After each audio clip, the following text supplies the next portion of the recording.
The Hunger Games is a thrilling trilogy that everyone loves. Written by Suzanne Collins and directed by both Gary Ross and Francis Lawrence, it hasn't only fascinated many young readers, but inspired more recognition and appreciation for the bow and arrow and the female hero. But it has also trekked its way through my head, and I am convinced that there's more to this film's universe than one might think. So today, I will be showing why The Hunger Games takes place further into the future than we think.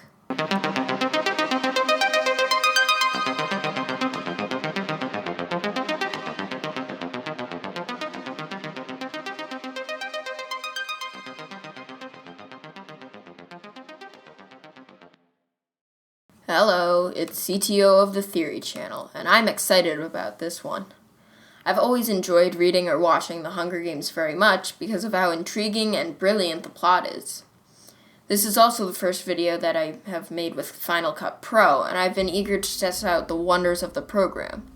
I was making my past videos with a combination of Motion and iMovie, which didn't really fit together, and the videos ended up being kind of choppy. But I'm not here to talk all day about video editing software, so I'm going to get started.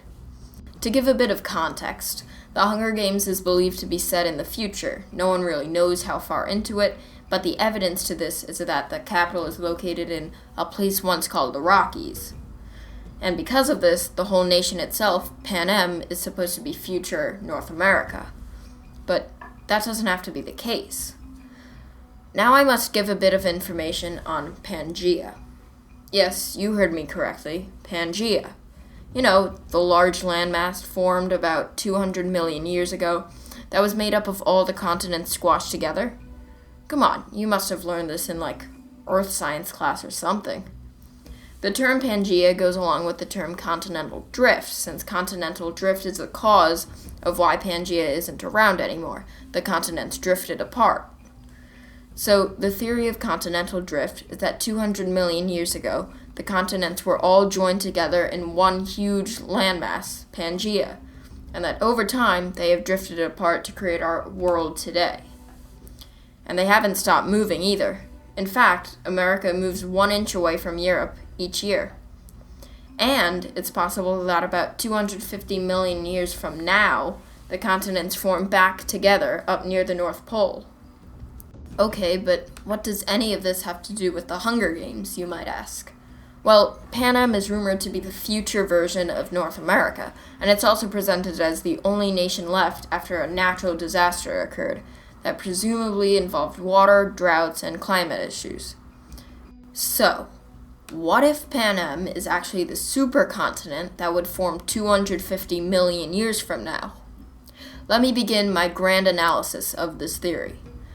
The natural disasters that occurred before Panem apparently rose from the rubble could be very much in part because of the continental drift that, according to multiple sources, can cause humongous tsunamis, rising sea levels, as well as change in water temperature.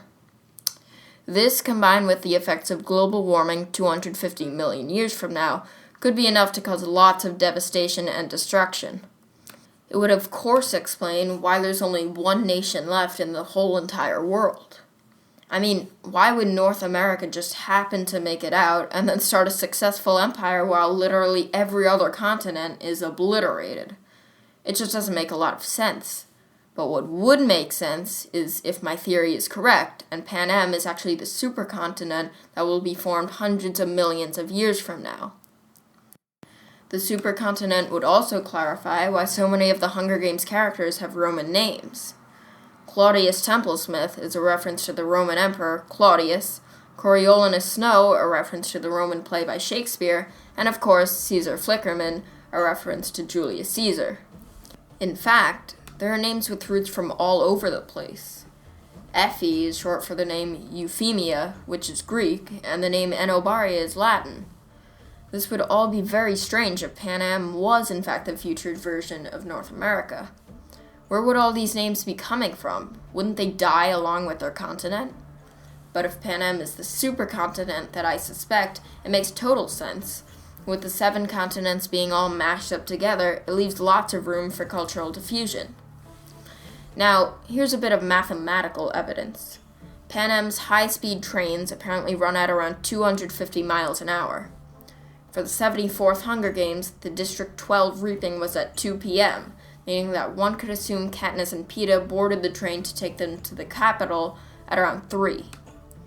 So the approximate distance from somewhere along the eastern coast of America to the Rocky Mountains is 1,800 miles. And if the train did run at around 250 miles an hour, well, that would mean that Katniss and Peeta would have gotten to the capital at around 10:10 p.m., since the journey would have taken them 7 hours and 10 minutes. And that just doesn't happen. Instead, the train pulls into the candy-colored capital the next morning, after about 17 hours on the train, which means that the train would have traveled around 4,250 miles, way too large for a trip across the United States. So this just further supports my Pangea theory, because traveling that big a distance across one landmass would suddenly make sense. But if this all was true, it would mean that the Hunger Games would take place much further into the future than we thought, around the year 250,000,000,2017, which would be kind of unfortunate because it means that hundreds of millions of years from now, many of the problems we have today would still be visible, as well as new problems like throwing 24 kids into an arena to fight to the death every year. And even though the technology is clearly much more advanced than what we have today, it isn't so far out of this world, but very convincing for setting the film well into the future. All of the mutations that the Capitol used in the arena, the tribute tracking, and the high-speed trains demonstrate this. And although you might ask, then why is the Capitol supposed to be in the area where the Rockies were? You have to remember that the capital is a very small area as opposed to the 13 districts. So if Panem is in fact the next Pangea, the capital could still theoretically be located somewhere around there. And maybe everything's bigger than we thought, and the capital takes up most of the western side of America, even though it's centered around the Rockies. Now I will recap the whole theory. The nation of Panem actually isn't future North America, but in fact the far-off future of the whole world. The Hunger Games takes place 250 million years from now, when all of the continents have merged into one big supercontinent again, and Panem is that supercontinent. The flooding and disasters that took place before the rise of Panem were primarily because of the tsunamis, rising water temperatures, and climate changes that are all caused by continental drift. The foreign names can be explained by the fact that Panem is literally all of the land part of the world, and the long train ride can be explained by this too.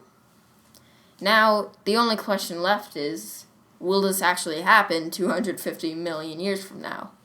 I don't know, but this is CTO of the Theory Channel, and may the odds be ever in your favor.